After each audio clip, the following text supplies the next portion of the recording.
E agora a gente fala sobre o dia 18 de maio, dia de combate à violência infantil. E sobre o assunto, a gente conversa agora com o deputado Sebastião Santos, do Republicanos. Bom dia, deputado. Bem-vindo ao Jornal da Rede Alesp. Tudo bem com o senhor? Bom dia, como vai? É um prazer estar novamente aqui participando do Jornal da Rede Alesp. O prazer é todo nosso, deputado. Hoje, 18 de maio, foi escolhido o dia oficial que marca, então, essa luta contra a violência e o abuso infantil em todo o país e essa campanha do Maio Laranja, não é? Gostaria que o senhor falasse para nós agora sobre a relevância, então, nessa data, de um tema tão importante para a gente combater. Olha, esse dia, na verdade, ele é marcado por vários eventos por todo o país, várias entidades se unem para relembrar, infelizmente, a situação que aconteceu com a Araceli. E hoje nós, infelizmente, em plena pandemia, não temos nada a comemorar. Por mais que as ações estão acontecendo no país, o número de casos ele tem aumentado muito em vários locais. Nós temos uma situação tão grave que, numa análise feita pelo Ministério Público, mas com uma associação e outras entidades, ele conseguiu descobrir que hoje, do ano passado para esse, aumentou 12 vezes, no mínimo, o número de casos de exploração sexual de criança e adolescente. Então, nós vemos que essa data de 18 de maio, para esse ano, é uma data que deve ser realmente fazer muitas mobilizações em prol da criança e adolescente. E nós, da Frente Parlamentar em Defesa do Conselho Tutelar estabelecido na Assembleia Legislativa do Estado de São Paulo, estamos aí nos mobilizando pelas redes sociais, já que nós não podemos fazer palestras, nós não podemos ter um acúmulo de pessoas, então nós estamos usando as redes sociais para divulgar que qualquer pessoa que tiver aí, achou que tem uma criança sendo molestada, tem uma criança sendo abusada, ela deve denunciar. Ela deve ligar no Disque 100, no 190, aos conselhos tutelares dos municípios. Ela não deve ficar calada, porque, infelizmente, o abuso está dentro de casa, o agressor está dentro de casa, muitas vezes, o dia inteiro com essa criança e, infelizmente, nós não estamos tendo. As crianças na escola, como você estava falando, da volta às aulas, sim, é essencial, porque o professor é um dos guardiões, porque ele vê a criança diferente, ele vai querer saber o que está acontecendo e ele descobre essa criança sendo abusada e leva ao Conselho Tutelar e o Conselho Tutelar aos órgãos competentes. Então, é necessário que nós venhamos ficar atentos, mesmo dentro de casa. Eu tenho o meu pai que mora comigo, eu tenho tio, eu tenho isso, eu tenho aquilo. Não importa que sejam familiares. Fique atento na sua criança. É importante que, se a sua criança está diferente, você fique atento e, precisando, denuncie. Disque 100, 190 ou busque a ajuda dos órgãos competentes. Contextualizando só essa questão do dia 18, no dia 18 de maio de 73, a Araceli Crespo foi assassinada no Espírito Santo e justamente é por isso que esse dia marca esse dia de combate à violência. Eu lembro, deputado, lá no final de 2019, que eu recebi o senhor lá no nosso estúdio da rádio para fazer um Alesp Conecta, justamente também com uma representante do Conselho Tutelar. Para quem ainda não entendeu a importância dos conselhos tutelares, e na época a gente falava sobre as eleições dos conselhos tutelares, o quanto esse órgão é fundamental nos municípios para poder acolher também essas crianças e também ajudar a polícia e todo o envolvimento nesses casos de violência infantil, deputado. É verdade. O Conselho Tutelar ele está estabelecido em cada município, ele está apto a poder proteger a criança e adolescente numa política pública, junto com o CMDCA, junto com o Ministério Público, junto com o Juiz da Infância e Juventude. Então, todos esses organismos, eles se unem em prol da criança e adolescente. eles se unem em busca realmente da preservação, de garantia de direitos de crianças e do adolescente. E o Conselho Tutelar é como se fosse a mão amiga da criança e do adolescente. Por quê? Porque é pelo Conselho Tutelar que muitas vezes, as ações que são realizadas em lugares acontecem. Nós sabemos que o Conselho Tutelar é estabelecido em municípios no mínimo de 5 integrantes e que eles fazem aí a parte de apoio através do ECA, que é o Estatuto da Criança e Adolescente, uma lei federal, uma lei que é copiada por outros países, dá toda a garantia de direitos aí à criança e adolescente. O senhor tocou num outro ponto fundamental, que é a questão da denúncia, não é, deputado? Talvez ainda algumas pessoas tenham receio de denunciar. Por exemplo, nós tivemos recentemente lá no Rio de Janeiro, todo mundo repercutiu muito a questão da morte do Henri Borel, se ouviu a babá, que depois soube de algumas agressões e afins, enfim. É importante denunciar, independentemente se a pessoa convive ou não com aquela família. Com certeza. É importantíssimo a denúncia, porque a criança, muitas vezes, ela está acuada, ela está com medo, né? O agressor diz, olha, se você falar alguma coisa, eu vou matar o seu pai, a sua mãe, eu vou fazer alguma coisa. Então, o que a criança fica acuada? Então, ela não tem como sair daquele local, aquele ambiente para ela se torna realmente uma prisão. Agora, se eu sei que está acontecendo alguma coisa, vamos dar um exemplo aqui bem por cima realmente, uma coisa bem aleatória. Eu tenho dentro da minha casa o avô dessa criança. E o avô continuamente está abraçando a criança no colo, está tocando. Rapidamente eu tenho que a ficar atento. Por quê? Porque isso por que motivo tocar nas partes íntimas da criança, o avô, o tio, o primo, o pai, o padrasto, por quê? Então, qualquer coisa que vê de estranho, denuncie, porque pode ser que está acontecendo um abuso, pode ser que aquela criança está sendo molestada, está sendo preparada para poder sofrer um abuso. E depois que acontece o abuso, é irreversível. A pessoa vai sofrer a vida inteira com esse trauma. Justamente também, deputado, acho que dentro dessa fala do senhor, a questão da escuta dessa criança e desse adolescente, não é? Não duvidar dessa criança quando, por exemplo, ela não se sente bem na presença, de algum familiar, de algum tio, tia, enfim. Não é? Já o deputado Sebastião Santos volta a falar com a gente aqui no Jornal da Rede Alesp sobre esse tema, né? Dia do combate à violência infantil. Também a gente vai querer abordar com ele. O deputado voltou então aqui com a gente agora. O senhor me ouve agora, deputado?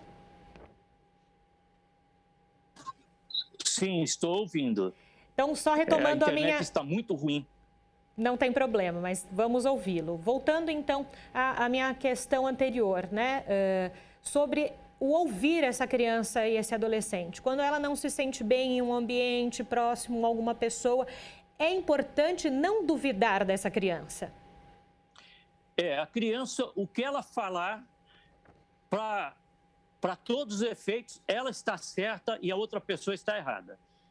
Então, a criança falou, olha, o vovô tocou nas minhas partes íntimas. Vá averiguar, porque criança, a maioria das vezes, não mente. E ela fala uma coisa com uma simplicidade muito grande. Então, a criança foi lá diante de um delegado. A criança falou, é lei. Eu tenho que ouvir a criança. Eu tenho que averiguar se aquilo é verdade ou não. Mas eu tenho que ouvir a criança.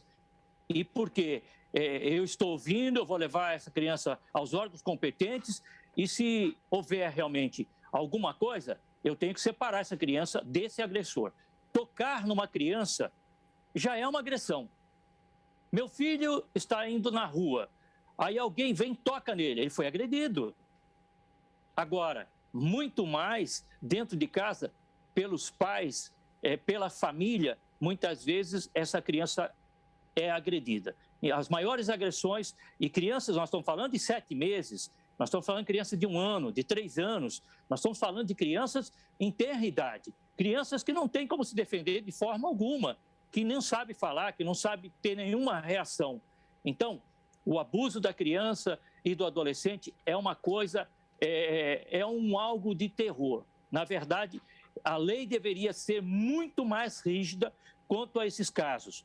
Deveria de ter realmente um rigor ao ponto aí de que não fosse apenas 4 anos, muitas vezes, que o agressor é preso, mas que fosse 40, para que ele nunca mais esteja perto de uma criança, abusando de uma criança.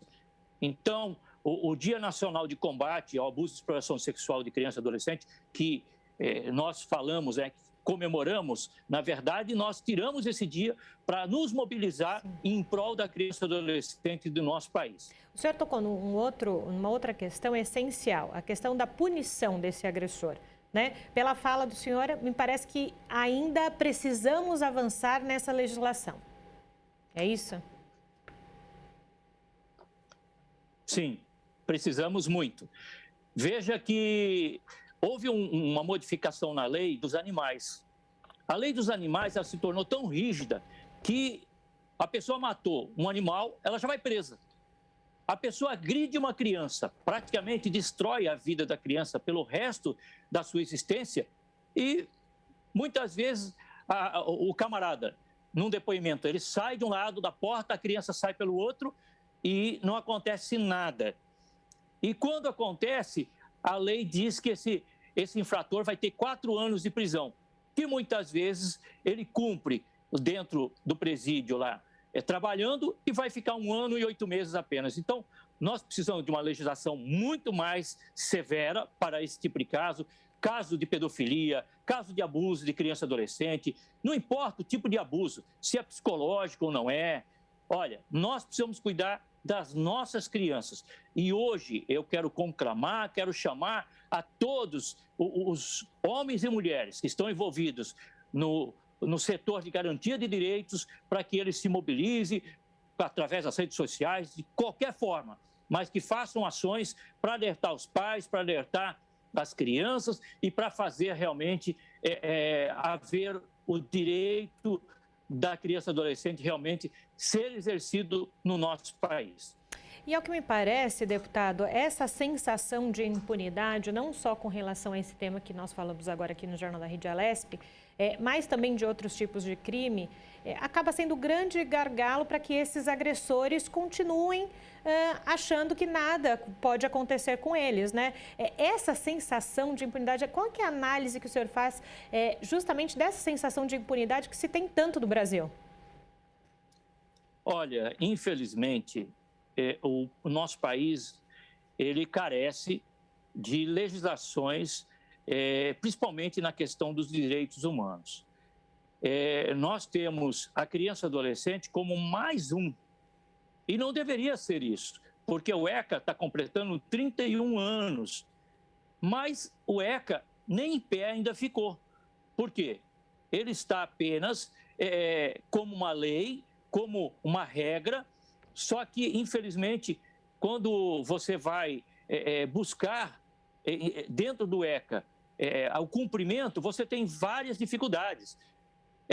O CMDCA que não entende, a pessoa que não quer dar valor àquilo que está ouvindo, os conselheiros que não são ouvidos pela promotoria, que não são ouvidos pela infância e juventude, que não têm consideração por parte dos prefeitos, que acham que o Conselho Tutelar só traz problema. Então, nós temos muito a fazer. Eu acho que a conscientização de prefeitos hoje é necessário. Temos conselheiros tutelares que não ganham um salário mínimo para poder estar lá 8 horas trabalhando e sofrendo pressões, estando com crianças que muitas vezes sabe que vai voltar para casa e novamente vai ser molestada, que vai ser abusada, que vai ser agredida. E, infelizmente, nós estamos muito aquém do que era necessário. Mas nós não vamos desistir. Nós somos o beija-flor que precisa apagar o fogo de uma floresta. Se cabe apenas uma gota de água no bico do beija-flor, nós vamos derramar essa gota de água. Nós não vamos deixar que a floresta se apague sem a nossa ajuda. Nós vamos correr. E esse fogo não vai destruir essa floresta. Então, assim também eu quero dizer que as crianças e adolescentes, elas têm, aí na Assembleia Legislativa do Estado de São Paulo, 23 deputados que lutam pela criança e adolescente. A frente parlamentar está estabilizada e nós estamos atuando. Nós temos os conselhos tutelares em todas as cidades, nós temos os juízes, os promotores, o CMDCA, nós temos os professores, que são um dos grandes ajudadores das crianças, que vê o sofrimento da criança e leva isso à frente, leva para averiguação. E nós temos que alertar os pais e as mães. Celular não educa, celular não ajuda, celular atrapalha, porque muitas vezes a criança está com o celular na mão, ela não está fazendo bagunça, mas ela não está falando para o pai que foi agredida, que alguém fez alguma coisa com ela. Então, nós precisamos tomar muito cuidado. Pais e mães, olha, o filho é seu, o filho é meu, o neto é meu. Somos nós que cuidamos deles como alguém cuidou da gente. Perfeito. Deputado, uma última para a gente encerrar. Recentemente, nós tivemos aqui uma pesquisa de que na pandemia cresceu em até 12 vezes o número de abusos contra crianças e adolescentes. Mais uma vez, também essa questão das denúncias, quando essa criança acabar indo para uma unidade básica de saúde, para um hospital, quem ali as atende precisa também denunciar quando sentir que essa criança possa ter passado por alguma situação que não deveria. E esse é um posicionamento muito claro. Olha, o aumento foi 12 vezes as denúncias, tá? Sim. Agora, quando essas crianças retornarem às aulas, esses 12 vezes, eles vão aumentar para muitas vezes mais. Por quê? Porque isso aqui é apenas um laudo que veio a partir aí de ações do governo. Né? Ações ali dentro das entidades que são responsáveis. Agora, quando vier o contato pessoa com pessoa, nós vamos ter muitas pessoas dizendo, olha, fulano foi agredido, fulano está sendo molestado, fulano está sendo abusado. E aí nós precisamos de professores que entendam essa criança, nós precisamos de todo o grupo de garantia de direitos unidos para que a gente ajude essa criança. Perfeito, muito obrigada, viu, deputado, pela sua contribuição aqui. Bom trabalho para o senhor hoje. Muito obrigado. E hoje, Dia Nacional de Combate ao Abuso e Exploração Sexual de Crianças e Adolescentes. Então, vamos nos mobilizar. O Estado de São Paulo inteiro, os 645 municípios, vamos falar desse tema, vamos nos mobilizar nas redes sociais, onde quer que seja, mas não vamos deixar que esse abusador venha tomar conta dos nossos filhos, dos nossos netos, das nossas crianças do nosso país. Vamos lutar contra a exploração de crianças e adolescentes. Obrigada, deputado. O número de